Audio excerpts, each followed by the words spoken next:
সবাইকে স্বাগত জানাচ্ছি। আমি ফিরোজ তোহা। শুরুতেই সংবাদ শিরোনাম। বাংলাদেশের সর্বশেষ গুরুত্বপূর্ণ আপডেট সংবাদে আপনাকে স্বাগত। শুরুতেই সংবাদ শিরোনাম, পরে বিস্তারিত। শুরুতেই জানিয়ে দিব, শেখ হাসিনা নতুন ফোনালাপ ফাঁস, নিজেকে প্রধানমন্ত্রীর দাবি। ছাত্র জনতার অভ্যুত্থানের মুখে গত 5 আগস্ট ক্ষমতা ছেড়ে ভারতে পালিয়ে যায় আওয়ামী লীগ সভানেত্রী এবং তৎকালীন প্রধানমন্ত্রী শেখ হাসিনা। সেদিন বিকেলে সেনাপ্রধান জেনারেল ওয়াকারুজ্জামান জাতির উদ্দেশ্যে এক ভাষণে হাসিনার পদত্যাগের কথা জানান। এরপর যুক্তরাষ্ট্র থেকে এক ভিডিও বার্তায় হাসিনা পুত্র সজীব ওয়াজেদ জয় দাবি করেন তার মা পদত্যাগ করেননি, তিনি এখনো বাংলাদেশের প্রধানমন্ত্রী। এবার এই বিষয়ে বিস্ফোরক মন্তব্য করেছেন খোদ ক্ষমতাচ্যুত প্রধানমন্ত্রী শেখ হাসিনা। আর শুক্রবার ফাঁস এক ফোন আলাপে হাসিনা জানান তিনি এখনো পদত্যাগ করেননি, ফলে বর্তমানে বাংলাদেশের প্রধানমন্ত্রী তিনি। এ সময় ডক্টর ইউনূস অবৈধভাবে ক্ষমতা দখল করেছে বলেও দাবি করেন হাসিনা। এদিকে ডক্টর ইউনূসের মেগাফোন কূটনীতিতে অস্বস্তিতে ভারত। ছাত্র জনতার অভ্যুত্থানে ক্ষমতা ছেড়ে শেখ হাসিনা ভারতে পালিয়ে যাওয়ার 1 মাসের বেশি সময় ধরে বাংলাদেশের সঙ্গে প্রতিবেশী দেশ ভারতের মধ্যে সম্পর্কের কিছুটা ভাটা পড়েছে। সম্প্রতি বাংলাদেশের অন্তর্বর্তীকালীন সরকারের প্রধান উপদেষ্টা প্রফেসর ডক্টর মোহাম্মদ ইউনূসের এক সাক্ষাৎকারে আশ্চর্য হয়েছে ভারত। কারণ ওই সাক্ষাৎকারে ডক্টর ইউনূস ভারতের শেখ হাসিনার অবস্থান নিয়ে বিরক্তি প্রকাশ করেছেন। বর্তমানে ভারত বাংলাদেশের সম্পর্কে যে কোনো পর্যায়ে রয়েছে তা বিশ্লেষণ করেছে বিবিসির দক্ষিণ এশিয়া বিষয়ক সম্পাদক আনভার সান ইথিরাজান। জানিয়ে দিব, বৈষম্যবিরোধী ছাত্র আন্দোলনের অনুষ্ঠানে ছাত্রলীগের হামলা। গাজীপুরের টঙ্গীতে বৈষম্যবিরোধী ছাত্র আন্দোলনের শহীদদের স্মরণে কাওয়ালি অনুষ্ঠান আয়োজন করা হয়। অনুষ্ঠানে আতর্কিত হামলা চালায় ছাত্রলীগের নেতাকর্মীরা। এ সময় অন্তত 10 থেকে 15 জন আহত হয়েছে। খবর পেয়ে পুলিশ 2 ছাত্রলীগ কর্মীকে গ্রেপ্তার করেছে। তারা হলেন টঙ্গীর সালাউদ্দিন সাদিক 21 এবং খাপাড়া এলাকার মোহাম্মদ এনামুল হকের ছেলে মামুন মিয়া 17। এদিকে দিনে 2.5 লক্ষ ডিম পাঠাচ্ছি, ইলিশ দিচ্ছে না কেন বাংলাদেশ? বাংলাদেশকে ইঙ্গিত করে প্রশ্ন করল ভারতীয় ব্যবসায়ীরা। জানিয়ে দিব, সুনামগঞ্জের সীমান্তে 19.5 লক্ষ রুপি সহ যুবক গ্রেপ্তার।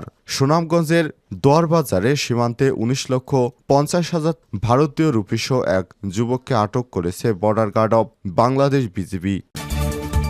এবং সর্বশেষ জানিয়ে দিব, ব্রাহ্মণবাড়িয়া শালক দুলাভাইয়ের 2 পক্ষের মধ্যে সংঘর্ষ।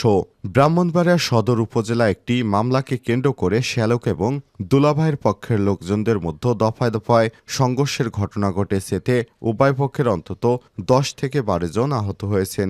বৃহস্পতিবার 12 সেপ্টেম্বর সন্ধ্যায় উপজেলার মাসিহাতা ইউনিয়নের গজারিয়া গ্রামে এ সংঘর্ষের ঘটনা ঘটে। সংঘর্ষে আহতরা হলেন আনোয়ার 50, রাহিম 18, দিন ইসলাম 24, শাকিল 22, ময়না 40, ইসমাইল 15, মনির 44, ইয়াসিন 21 ও মনসুর 35। তাদের সবাইকে উপজেলা স্বাস্থ্য কমপ্লেক্সে ভর্তি করা হয়েছে। প্রিয় দর্শক, এতক্ষণ শুনছিলেন সংবাদ শিরোনাম, এবারে বিস্তারিত। তবে তার আগে বন্ধুরা, অনুরোধ থাকবে এই সংবাদটিতে একটি লাইক দিন। এই চ্যানেলে আপনি নতুন হয়ে থাকলে আমাদের সংবাদটি দেখতে দেখতে চ্যানেলটি সাবস্ক্রাইব করে রাখুন। কমেন্ট করে আপনার মূল্যবান মতামত জানিয়ে দিন বন্ধুরা, আপনি বিশ্বের কোন দেশ থেকে বা কোন স্থান থেকে আমাদের সংবাদটি দেখছেন এবং শুনছেন। এবারে বিস্তারিত। শেখ হাসিনার নতুন ফোনালাপ, নিজেকে প্রধানমন্ত্রী দাবি করেছেন। ছাত্র জনতার গণ অভ্যুত্থানের মুখে গত 5 আগস্ট ক্ষমতা ছেড়ে ভারতে পালিয়ে গেছে হাসিনা এবং সেদিন বিকেলে সেনাপ্রধান জেনারেল ওয়াকারুজ্জামান জাতির উদ্দেশ্যে দেয়া এক ভাষণে হাসিনা পদত্যাগ করেছেন বলে জানিয়েছেন। এরপর যুক্তরাষ্ট্র থেকে এক ভিডিও বার্তায় হাসিনা পুত্র সজীব ওয়াজেদ জয় দাবি করেন তার মা পদত্যাগ করেননি, তিনি এখনো বাংলাদেশের প্রধানমন্ত্রী। এবারই এই বিষয়ে বিস্ফোরক মন্তব্য করেছেন খোদ ক্ষমতাচ্যুত এই প্রধানমন্ত্রী। শুক্রবার ফাঁস এক ফোনালাপে হাসিনা জানান তিনি এখনো পদত্যাগ করেননি, ফলে বর্তমানে বাংলাদেশের প্রধানমন্ত্রী তিনি। এ সময় ডক্টর ইউনূসকে অবৈধ ক্ষমতা দখল করেছেন বলেও দাবি করেন তিনি। উল্লেখ্য, গত 5 আগস্ট হাসিনা সঙ্গে অনেকেরই কথোপকথনের অডিও ফাঁস হচ্ছে। সম্প্রতি তানভীর নামে যুক্তরাষ্ট্র প্রবাসী এক আওয়ামী লীগ নেতার সঙ্গে কথা বলেছেন হাসিনা, যা ফাঁস হয়েছে। তানভীর বলেন, আপা, আপনার কাছে ফোন দিয়েছি একটা ব্যাপারে।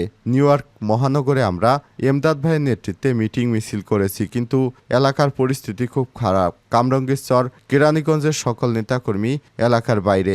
এরপর শেখ হাসিনাকে বলতে শোনা যায়, সব মার্ডার কেস, সবার বিরুদ্ধে মার্ডার কেস। তানভীর বলেন, এলাকায় ছাত্রলীগ যুবলীগকে আমি সহায়তা করছি। শেখ হাসিনা বলেন, এখানে বসে এখন সাহায্য করো, এটাই সবচেয়ে বেশি কাজে লাগবে, দেশে পরে গেলেও হবে। তানভীর বলেন, আইনজীবী দাঁড়াতে পারছে না। শেখ হাসিনা বলেন, আইনজীবীকে বলো লোকজনকে অর্গানাইজ করে যেন আইনজীবীরা সেখানে যায়, তাছাড়া তো আর কেন। এরপর শেখ হাসিনা আবার বলতে শোনা যায়, তুমি যেখানে আছো সেখানে তো ইলেকশন চলছে, তাদের ক্যাম্পেইনের সময় তাদের সঙ্গে যোগাযোগ রাখো।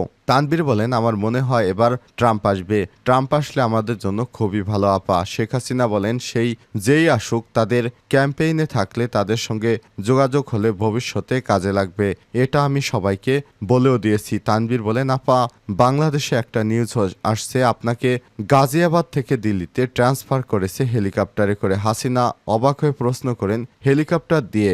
বলেন, কোন দেশের হেলিকপ্টার, ছবি পাঠাও দেখবানে। কি একটা আজগুবি কথা বলে ওরা। আমি দেশের খুব কাছাকাছি আছি, যতদূর সম্ভব আমি খুব কাছাকাছি আছি, যাতে আমি চট করে দেশে ঢুকে যেতে পারি। তিনি বলেন, আমি এখনো প্রধানমন্ত্রী আছি। এ সময় কাঁদতে কাঁদতে তানভীর বলেন, আপা আপনি যে মিডিয়া দিয়ে আসছেন, ওরা সত্য বলে না, ওরা কাজ করে না আপা। কই যাব আপা, আল্লাহ আপনারে বাঁচাই রাখুক। শেখ হাসিনা বলেন, এখন গেলেই দেবে একখানা মামলা, শেষে কিছুই করতে পারবা না, আমার বিরুদ্ধে 113টা মামলা। এই জিনিসগুলো নিয়ে জাতিসংঘ থেকে সবার কাছে বলা দরকার। ফলস মামলা দিচ্ছে, আমার পরিবারের কেউ নাই, সবার নামে মামলা দিয়েছে। ডক্টর ইউনূসের মেগা কূটনীতিতে অস্বস্তিতে ভারত। ছাত্র জনতার অভ্যুত্থানের মুখে শেখ হাসিনা ভারতে পালিয়ে যাবার পর বাংলাদেশের অন্তর্বর্তী সরকারের দায়িত্ব নিয়েছেন প্রফেসর ডক্টর মোহাম্মদ ইউনূস। শেখ হাসিনাকে ভারতপন্থী হিসেবে দেখা এবং তিনি দীর্ঘ 15 বছর ক্ষমতায় থাকাকালীন ভারত ও বাংলাদেশের অর্থনৈতিক সম্পর্কর দিক দিয়ে সবচেয়ে ভালো সময় পার করেছে। এছাড়াও নিরাপত্তার দিক দিয়েও ভারত সবচেয়ে বেশি সুবিধা পেয়েছে, কারণ শেখ হাসিনা ভারত বিরোধী বিদ্রোহী গোষ্ঠীকে কঠোর হাতে দমন করেছে এবং সীমান্তে অমীমাংসিত কিছু বিষয় নিষ্পত্তি করেছে। তবে শেখ হাসিনা ভারতে পালিয়ে যাওয়ার পর সেখানে তিনি কতদিন থাকবেন সে বিষয়ে স্পষ্ট কিছু জানায়নি ভারত। এর ভিতর একটি সাক্ষাৎকারে ইউনূস বলেছেন, ভারত ও বাংলাদেশের দ্বিপাক্ষিক সম্পর্ক বজায় রাখতে একসঙ্গে কাজ করা উচিত, যদিও এ সম্পর্কে বর্তমানে তলানিতে রয়েছে। যদিও ভারতের পররাষ্ট্র মন্ত্রণালয় অন্তর্বর্তীকালীন সরকারের প্রধান ডক্টর ইউনূসের এমন মন্তব্য আনুষ্ঠানিকভাবে প্রতিক্রিয়া জানায়নি, তবে তারা খুবই হতাশ হয়েছে। বৈষম্যবিরোধী ছাত্র আন্দোলনের অনুষ্ঠানে ছাত্রলীগের হামলা। গাজীপুরের টঙ্গীতে বৈষম্যবিরোধী ছাত্র আন্দোলনে শহীদদের স্মরণে কাওয়ালি অনুষ্ঠানের আয়োজন করা হয়। অনুষ্ঠানে আতর্কিত হামলা চালায় ছাত্রলীগের নেতাকর্মীরা। হামলায় অন্তত 10 থেকে 15 জন আহত হয়েছে। পরে খবর পেয়ে পুলিশ এসে জালালউদ্দিনের ছেলে মহিউদ্দিন সাদিক 21 ও খাপাড়া এলাকার মোহাম্মদ এনামুল হকের ছেলে মামুন মিয়া 17কে গ্রেপ্তার করে।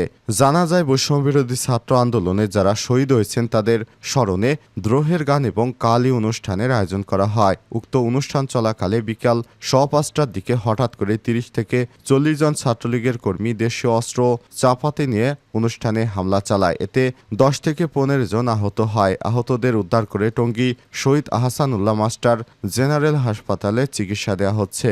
এদের মধ্যে গুরুতর 4 জনকে ঢাকায় স্থানান্তর করা হয়েছে।